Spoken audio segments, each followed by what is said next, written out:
From the private halls of the Sanhedrin to the homes of the Pharisees and Sadducees, discussions rose as to how the Nazarene might best be seized and held as prisoner, and by what means his seizure might be classed as legal by the Roman overlords. Jesus himself was ready for the issue to be joined. Surrounded by followers, now more fervent and more numerous than ever, he taught them in the temple itself, and his disciples stood beside him.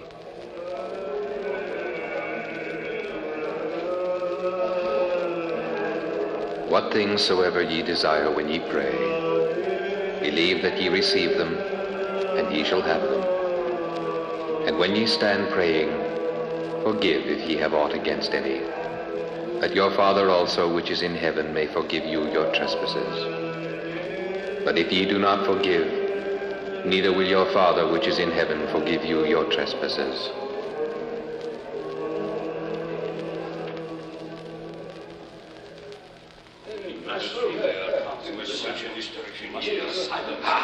There he is, that Nazarene, beneath those columns over there. And his disciples with him. And see the multitudes about him, bigger than ever now, listening to these heresies right in the sacred porches.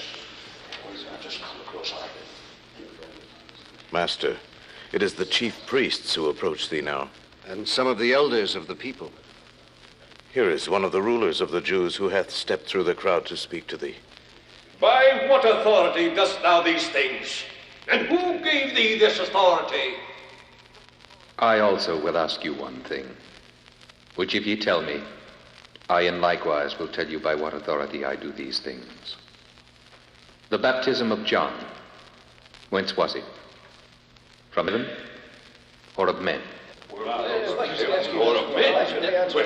If we shall say from heaven, he will say unto us, why did not ye then believe him? What if we shall say of men? We fear the people, for all hold John as a prophet. We cannot tell. Neither tell I you by what authority I do these things. But what think ye? A certain man had 2 sons, and he came to the first and said, Son, go work today in my vineyard. He answered and said, I will not. But afterward he repented and went. And he came to the second and said likewise. And he answered and said, I go, sir, and went not. Whether of them twain did the will of his father? The first. Yea, the first. Verily I say unto you, that the publicans and the harlots go into the kingdom of God before you. For John came unto you in the way of righteousness, and ye believed him not. But the publicans and the harlots believed him.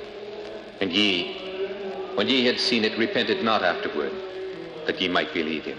Certainly thou shouldst know what do the publicans and harlots, since thou dost consort with them. What knowest thou concerning this kingdom of God, of which thou speakest?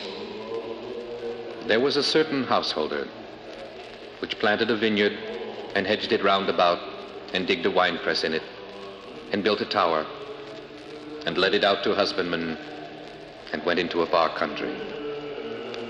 And when the time of the fruit drew near, he sent his servants to the husbandmen, that they might receive the fruits of it. And the husbandman took his servants, and beat one, and killed another, and stoned another. Again he sent other servants, more than the first, and they did unto them likewise. But last of all he sent unto them his son, saying, They will reverence my son. But when the husbandmen saw the son, they said among themselves, This is the heir. Come, let us kill him, and let us seize on his inheritance. And they caught him, and cast him out of the vineyard, and slew him. When the Lord therefore of the vineyard cometh, what will he do unto those husbandmen? He will mercilessly destroy those wicked men. And he will let out his vineyard to other husbandmen, which shall render him the fruits in their seasons. Did ye never read in the scriptures, the stone which the builders rejected, the same is become the head of the corner?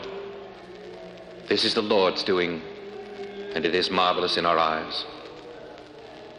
Therefore I say unto you, the kingdom of God shall be taken from you, and given to a nation bringing forth the fruits thereof.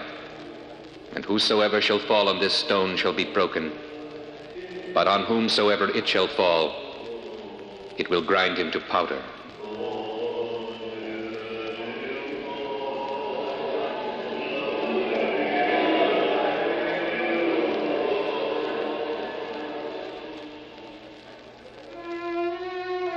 Here, and in many other places, did they seek to lay their snares for him. Sometimes they came upon him in more quiet places, in the temple halls. How can we lay hands on him? It is better to say not, yet we can send forth spies to watch him. And might yet take hold of such words of his that would give him into the power and authority of the governor. That is a useful thought of thine. Master, we know thou sayest and teachest rightly.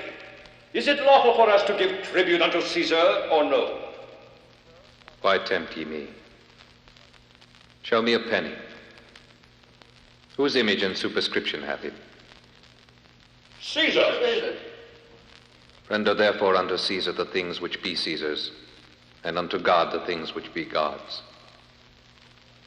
He hath not said one word for which the law will let us apprehend him. At this time let me try, and hark ye what he hath to say on this matter.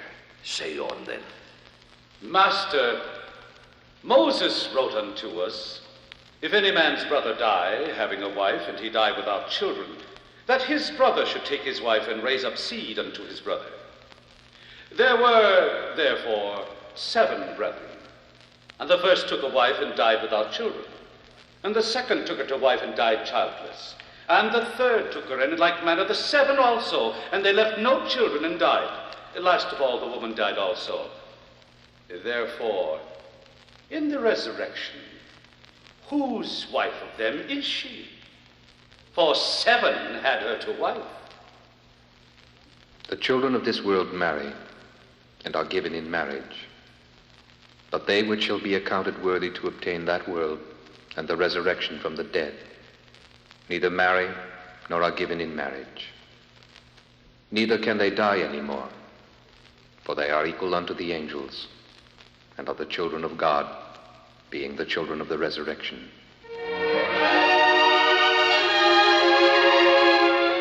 Now that the dead are raised, even Moses showed at the bush when he calleth the Lord the God of Abraham, and the God of Isaac, and the God of Jacob. For he is not a God of the dead, but of the living, for all live unto him.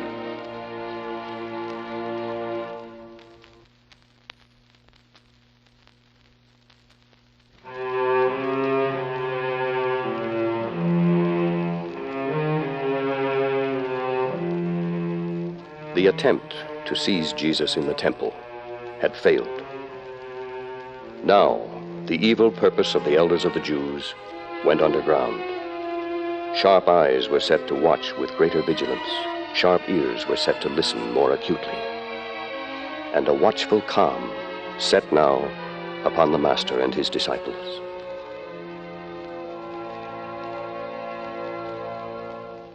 St. Matthew tells us that on one of these days, as he sat upon the Mount of Olives, Jesus had been talking yet again about the coming destruction of Jerusalem and of the temple.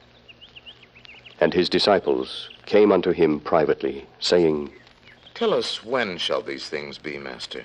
What shall be the sign of thy coming, and of the end of the world? Take heed that no man deceive you. For many shall come in my name, saying, I am Christ, and shall deceive many. And ye shall hear of wars and rumors of wars. See that ye be not troubled, for all these things must come to pass, but the end is not yet. For nation shall rise up against nation, and kingdom against kingdom.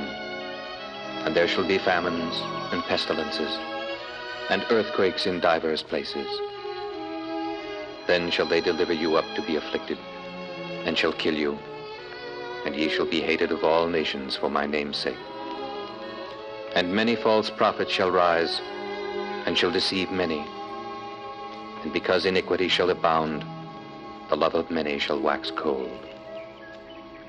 but he that shall endure unto the end, the same shall be saved. And now, though little did they realize it, a shadow threatened the three beloved friends of Jesus, under whose roof he was spending these last few days of his ministry.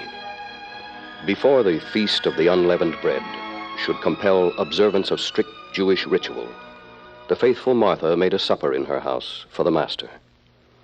And Lazarus, so recently raised from the dead, now sat at table with his Lord, as did some of the disciples. Among those disciples was Judas Iscariot. It was not just their voices that held me, Brother John, as they flung their garments in his path. It was a look about their faces. It almost seemed as if their eyes caught some of the light in his eyes as they looked upon him. Thou sayest well, Brother Peter. And there be now so many of them that of a surety the Jews would never dare. Hush, Andrew. It is better not to speak of this. Martha would make tonight a feast night for the Lord. Pray, let us keep it so. How much at peace he is, despite so many rumors we have heard. But hold a moment. What is it now that Mary doth for him? Either her eyes are full of unnamed pity as she standeth there, or else she doth begin to weep, I think. It is a box of precious ointment that she has. See, she has broken it upon his hair. I smell the scent of it. It fills this room. But why dost thou get to thy feet, Brother Judas? Why was not this ointment sold for 300 pence and given to the poor? Let her alone. Against the day of my burying hath she kept this. For the poor ye have always with you, but me ye have not always. Verily I say unto you, wheresoever this gospel shall be preached throughout the whole world, this also that she hath done shall be spoken of for a memorial of her.